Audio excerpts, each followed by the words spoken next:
We're used to AI looking like this, a clean cursor calmly spitting out text. But when you ask an AI to actually do something, like book a flight or fix a bug across multiple files, the reality looks a lot more like this. It's chaotic, unpredictable, and capable of cascading into system-wide failure if it clicks the wrong button. To understand why this happens, we have to look at a framework from MIT's Phillip Isola. He argues that Agentic AI is not a magical, fully autonomous digital brain. Generative AI creates content. Agentic AI takes action. The agents we use today are foundational models wrapped in a layer of memory, connected to digital tools like web browsers, and placed inside isolated execution sandboxes. Because these agents are essentially wrappers executing code, a smarter model doesn't guarantee a better agent. Their effectiveness relies entirely on the design and strictness of the surrounding guardrails. There is a bottleneck holding back perfect execution, and it isn't a lack of computing power. It's an extreme shortage of action data. We have petabytes of text to train models on, but almost nobody has historically recorded their raw, click-by-click user interface interactions. Without a historical map of how humans navigate the digital world, agents are forced to learn by trial and error. They click, they scroll, they hit an error, and they try again, which is why early autonomous attempts often look so clumsy. The industry is fighting this drought by manufacturing the missing data. Companies are running millions of agents in simulated environments, like fake web browsers and operating systems, to generate thousands of synthetic execution traces. The organizations that can generate the highest volume of quality synthetic action sequences will define how agents interact with digital environments, leaving standard text-only models behind. Tech companies are currently deploying these agents across 3 distinct architectural paths. Locally, Google Antigravity uses specialized sub-agents operating in parallel across your file system, dynamically loading agent skills like compilers only when explicitly needed. Conversely, cloud frameworks like OpenAI Codex operate asynchronously, processing background workflows and reviewing pull requests sequentially without humans. The third path focuses on orchestration.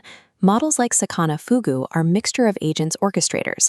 They query multiple top-tier models simultaneously, like Claude, GPT, and Gemini, cross-check their work, and synthesize their logic into one refined response. Whether they operate locally, in the cloud, or through orchestration, these architectures share one common trait. They have moved past the idea of a single monolithic AI, dividing complex tasks among specialized, verifiable sub-agents instead.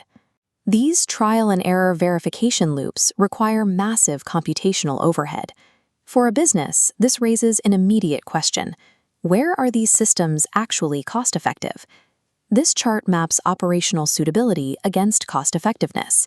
In the top right, coding and data automation thrive. Deterministic environments and instant validation drop verification costs to near zero. In the bottom left, physical robotics and medical decisions remain prohibitively expensive due to catastrophic, unpredictable real-world risks. For an enterprise, the path is clear. Agents belong in digital arenas where the ground truth is absolute and failure carries no real-world cost.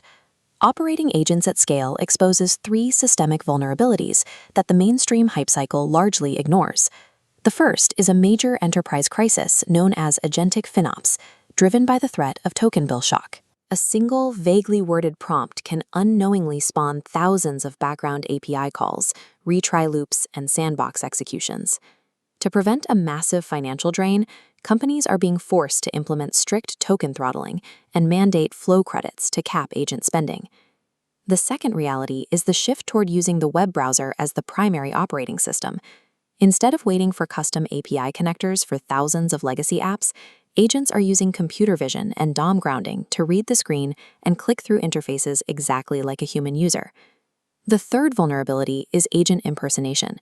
If an agent operates with executive privileges, a malicious prompt injection can hijack its identity to execute authorized actions, like wiring money or approving a vendor, instead of simply stealing data. Because these agents take action on our behalf, traditional data firewalls are practically obsolete.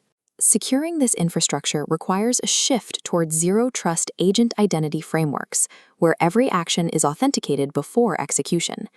This leaves researchers with 2 diverging paths. Can we continue scaling massive language models and equipping them with more tools? Or do we need entirely new architectures built specifically to understand physical forces and continuous video? The reality of this era is that the winners won't necessarily be the companies building the smartest, most autonomous brains. They will be the engineers building the strongest sandboxes, the tightest verifiers, and the most resilient guardrails to keep that intelligence on track. If you found this deep dive valuable, please hit that like button, share it, and subscribe to KYC AI Labs for more science behind the AI headlines.